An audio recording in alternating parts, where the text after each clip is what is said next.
यहाँ पर हो जाएगा 30 अंश, 60 अंश, 45 अंश, 45 अंश के बाद 60 अंश, उसके बाद 90 अंश।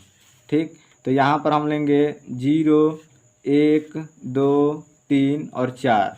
जब 1, 2, 3, 4 ले लिए तो इस सभी में 4 से भाग करेंगे। सभी में क्या करेंगे? 4 से भाग करेंगे। और जब सभी में 4 से भाग हो जाएगा तो उसके बाद क्या करेंगे कि इसको में रूट लगा देंगे। स्टेप वाइज स्टेप देख लीजिए। पहला स्टेप 1 में इसमें बताया गया, स्टेप फर्स्ट में, कि सबसे पहले 0 अंश, 30 अंश, 45 अंश और 60 अंश लिख लेना है। यानी कि इसको लिखने के बाद लिखेंगे क्या? स्टेप 1 में 0, 1, 2, 3 और 4 तक लिखना है। स्टेप 1 में जब 0, 1, 2, 4 तक लिख लेंगे तो स्टेप 2 में लिखेंगे। स्टेप टू में सब में क्या करेंगे? 4 से भाग कर देंगे। 0/4, 1/4, 2/4 और फिर 3/4 और फिर 4/4।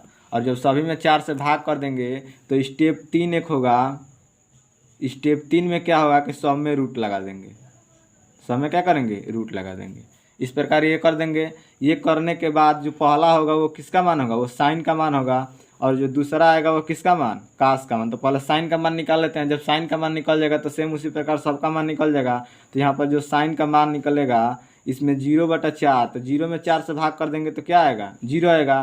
क्योंकि जब 4/0 करेंगे, 4/0, तो 0 बार में जाएगा तो 0 में गुणा होगा तो 0, यानी कट जाएगा। इसका मान कितना आ गया? 0। तो इसका मान आ गया 0। और जब 0 का वर्गमूल करेंगे तो क्या होगा? 0 ही होगा। उसी प्रकार कौणी में 1/4, तो इसका कितना आ जाएगा? 1/2।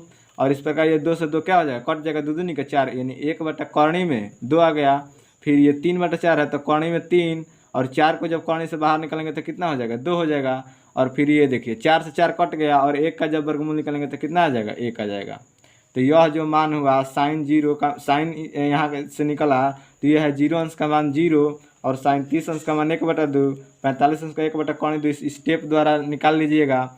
इसी प्रकार जब कास का निकालेंगे, जब कास 0 अंश का निकालेंगे तो ये पहले वाला आ जाएगा, यानी कि 1 कौणी में 3/2, और उसके बाद 1/कौणी में 2, 1/2, और ये कितना हो जाएगा? 0।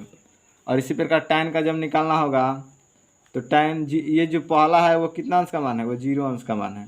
तो जब टैन का मान निकालेंगे तो टैन बराबर साइन बटा कास होता है, यानी कि जब साइन बटा कास करेंगे अर्थात 0/1, तो जब 0 में 1 से भाग कर देंगे तो कितना बार जाएगा? 0 बार। अब 1/2 में इससे जब भाग करेंगे तो 2 से 2 कट जाएगा, यानी कितना आ जाएगा? 1/कौणी में 3, और इसमें कौणी 2 से कौणी 2 कट जाएगा, यानी 1 बचेगा।